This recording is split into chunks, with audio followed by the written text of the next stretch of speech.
Hello and welcome to Game and Gain. My name is Muzz and it is Time to Talk Day run by Time to Change. They are a social movement who want people to get talking about mental health and to break down the barriers and the myths that unfortunately still surround it to this day. So, forewarning, I'm going to be talking about my own mental health. Now, I am someone who has been quite fortunate over their life in that I have never really suffered that badly with mental health. I certainly have had low points, but I have not got a mental health condition, and I have never, I don't think anyway, got into depression or anything like that. But I have had low points in my life, and I do wish to talk about two of them today, just to kind of go over how I felt during those times and what I kind of done to get myself out of those things, or out of that funk, if you like, out of that place that I was in. So this is unscripted. My last video I done a few days ago on mental health was heavily scripted, as you would expect with all the research. But this one is just going to be off the cuff, and hopefully it is engaging and you get something from it. This video is just to kind of open up and hopefully, I guess, show people that it is okay to talk about mental health, your own mental health, not necessarily on a public platform like this, but certainly opening up to family members, people that you have trust in, friends, stuff like that. So the best place to begin, I guess, is some of the misconceptions that I've had about mental health over my life. I was never taught anything about mental health during school, which sounds shocking today, but it is what it was. Wasn't until university really that I really started to learn about mental health and the effects that it actually has on our lives and society. Some of my misconceptions were that it was uncommon for people to have mental health conditions when we know now that that is just not true. It was very taboo subject, it still is, but I cannot recall any real conversations with my peers about it. Mental health, talking about how we felt. Um, I've always felt that I've been quite open, but school, high school, maybe even uni, there would maybe be a select couple of people that I could open up to, but it certainly wasn't something that was really addressed in school. University certainly opened my eyes to it. A couple others were, you're crazy if you have a mental health issue. That's just not true. And unfortunately, it's still prevalent in our society that that is a theory, a conclusion that most people draw, that if you have, a mental health condition, that you are not right in the head, you've got a screw loose, stuff like that. So let's hopefully uh, initiatives like Time to Talk are going to kind of change the way that we think about mental health, because one of the references that I included was from 2001. Now, if you are an academic or anything like that, you've done any academic work, you know that it's a big no-no. It's 20 years old, that piece of research at this point, so you could argue that it's out of date, but the fact that the piece of research we're talking about, the stigma surrounding it in communities, but the fact that we are still having these types of days for to try and break down the barrier shows how far we've still got to come. Okay, I think I've kind of stalled long enough, if you like. I'm going to start talking about my two lowest points. Now, I have, I'm going to be going circles probably, but um, I have not struggled with my mental health that much over my life. These are just two low points that I can really think of. I've been very fortunate to have a very good support system. Um, I was already doing the right things, if that makes sense, being active. I played sport most of my life. I was already quite an open person back then, more so now. So I'll just get into it. I'll just start. So the first one was in high school, and I remember I was on a drug called Racketein, believe it was called, and it was for my face. It was for acne. I had bad acne back in the day, not the worst. I've certainly seen people with worse, but it was certainly something that I worried about on a day-to-day basis. Not to the point of obsession, but certainly I would more than likely get one or two insults a week regarding my face, pizza face, spotty, that sort of thing. So it never really affected me really negatively to the point of, more serious conditions, but it was always in the back of my mind. And one of the side effects of Roaccutane was that your emotions would be affected. Now, I don't know if this was a result of the drug I was on or it was just a coincidence, but myself and my best friend at the time, we had a huge falling out, a major, major argument. We had a couple over the, I don't know how long we were, 4 or 5 years. We were good friends, um, and this one was pretty bad because we didn't speak for 1 to 2 weeks. We didn't see each other. With us, he lived just around the corner from me.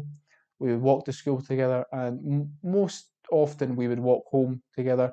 We'd chat a lot about, video games, wrestling, football, all those sorts of stuff. So to have that period of my life certainly sticks out because I felt very alone during that period. I was not the person I am today. I'm a lot more confident.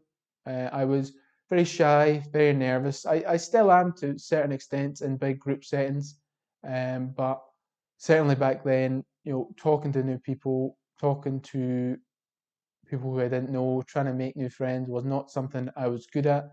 Hell, it might still not be something I'm good at, but um, anyway, so he was kind of my key to a social life, if that makes sense, back in high school.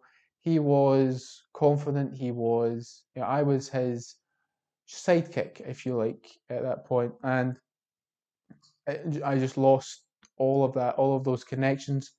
I still had good friends in there who I would often, meet with, but certainly at that point, probably the loneliest I've ever felt in my life at that point, and it was only 1 to 2 weeks. And again, I want to stress it did not lead me to think of anything um, really negative to do with anything like self harm, anything like that. I was not talking about anything like that. It just certainly made me feel very down.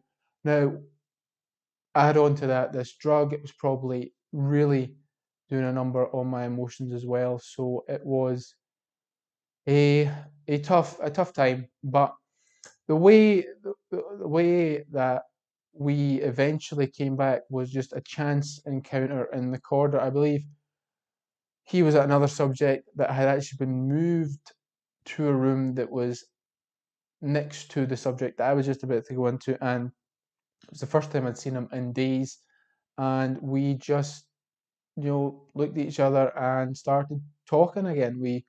I think we both apologized for the way we acted, and we, we had a little handshake that we done, and that was it. And I just remember this feeling of relief kind of coming over me, like, and wave of, happiness, and I could feel the the loneliness going and the kind of normal feelings coming back, and it all probably could have been avoided if one of us had just went up to each other. I don't know how he was feeling, obviously, but for me, it certainly could have been avoided if I went up and made the first move and kind of opened up to him. Not, I don't think we ever discussed how we were feeling, but we just got back the way we were.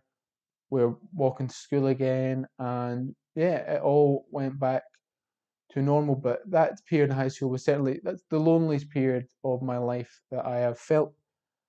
And just going to check that this is recording because I do not want to have to do that again. And the second one is a bit more recent, certainly, and it has to do with money. So I was, when was this? 2018, no, 2019. So I got to January 2019. I was at uni in Glasgow and I dropped out. I was doing a master's in sociology and it just wasn't for me. I wasn't enjoying it. The work was a huge step up from what I was doing previously in my undergrad, and a mixture of those things just led me to kind of dropping out and I wanted just to get a job and move on with my life, kind of. But as we know in this day and age, getting a job is no easy task. So February turned into March, turned into May, turned into June, and then July, kind of end of June, start of July, I realized that my bank account was running extremely low. I, I had an overdraft. I was on the verge of going over the overdraft. I think I had £10 to my name at that point, and the anxiety, the nervousness that just came over me whenever I would look at that um, bank account it was really, really tough. Um, I had applied for, I applied for many jobs, had a couple of interviews, all, you know, weren't successful. And I just remember a couple of nights just staying up, just thinking about it, because it, it's you want to go out and do stuff with people, but then there's that shame of saying, oh, I can't do it, kind of making up something, and that's kind of what I was doing. I was kind of hiding away, kind of trying to. I remember a couple of times. I think my mum would ask me, "Oh, are you good for money?" I'd be like, "Yeah."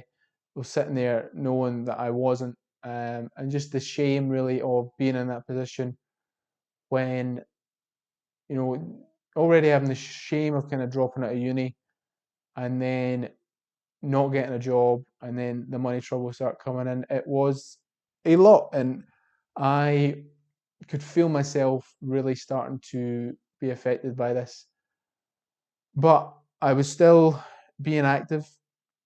At this point, I knew how to manage my mental health, so I was, I made, I made, I made sure to keep my gym membership, even though I was paid money towards that. I made sure I had enough each month for that, and I made sure that I was being active. Um, and I talked to people as well. I believe talked to my best friend at the time, talked to my back, talked to my mother about it. She gave me some money as well. I was living off paycheck to paycheck basically at that time, and it was not a good period for me. But it actually birthed Game and Gain. I was sitting one day and I decided, you know what, I'm gonna start this. I'm gonna start this YouTube channel, and birthed out of one of the probably the hardest period mentally certainly of my life was this YouTube channel, which has helped me kind of focus my attention. I have went on to get a job, but certainly when I still didn't get a job till November, but from July onwards till November, I can remember I was still in the same problems with money, but with the help of talking to people, getting help financially from my parents, which is it's never an easy thing, especially when you're an adult and you feel like you need to step out into the world and make money for yourself so that you can save up and go have an adult life. It's tough to ask for it from any person, but the best one definitely your parents. And the having the YouTube channel to kind of focus on while still applying for jobs, and eventually the hard work kind of paid off. So I I hope this has helped. I don't really know what more to say really. Just that, mental health is such an important issue right now, and we really need to do all we can to just make people open up more so that we can have better conversations about mental health and more important conversations about mental health. And I hope this has helped in a way. If it hasn't, apologize for wasting your time. This is just what I've went through. Again, I've had a good support system. I've been doing a lot of the stuff that I didn't know to kind of keep my mental health in check. I know how to keep my mental health in check. Exercise is a big one for me.